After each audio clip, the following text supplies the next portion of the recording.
व्योममीशमीशाननिर्वाणरूपम्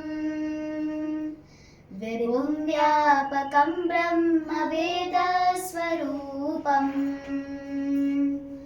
निजं निर्गुणं निर्विकल्पं निरीहम् चिदाकाशमाकाशवासं भजेऽहम् निराकार ओंकार मूलं तुरीयम् गिरा ज्ञानगोतीतमीशं गिरीशम् करालं महाकालकालं कृपालम् गुणागार संसार पारं नतोऽहम् तुषाराद्रिसङ्काश गौरं गभीरम् मनोभूतकोटि प्रभाषी शरीरम्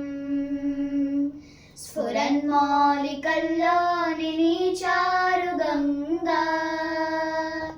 लसद्बालबालेन्दुकण्ठे भुजङ्गा चलत्कुण्डलं भ्रूसुनेत्रं विशालम् प्रसन्नाननं नीलकण्ठं दयालम् मृगाधीशचर्माम्बरं मुण्डमालम् प्रियं शङ्करं सर्वनाथं भजामि प्रचण्डं प्रकृष्टं प्रगल्भं परेशम् अखण्डं अजम्बानुकोटि प्रकाशम्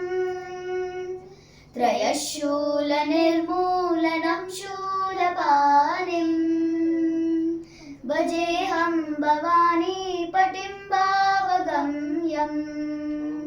कलातीतकल्याणकल्पान्तकारी सदा सज्जनानन्ददाता पुरारी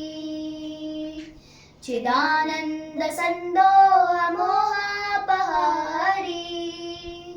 प्रसीद प्रसीद प्रभो मन्मतारी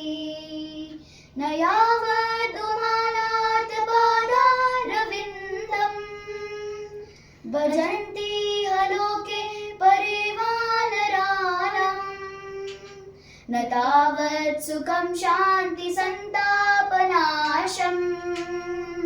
प्रसीद प्रभो सर्वभूतादिवासम् न जानामि योगं जपं नैव पूजा नतोऽहं सदा सर्वदा शम्भुतुभ्यम् जराजन्म दुःखौद्यतापत्यमाना प्रभो पाहि आपन्नमामीश शम्भो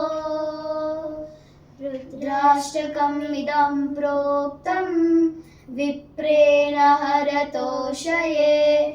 ये पठन्ति नरा भक्त्या येषां शम्भु प्रसीदति।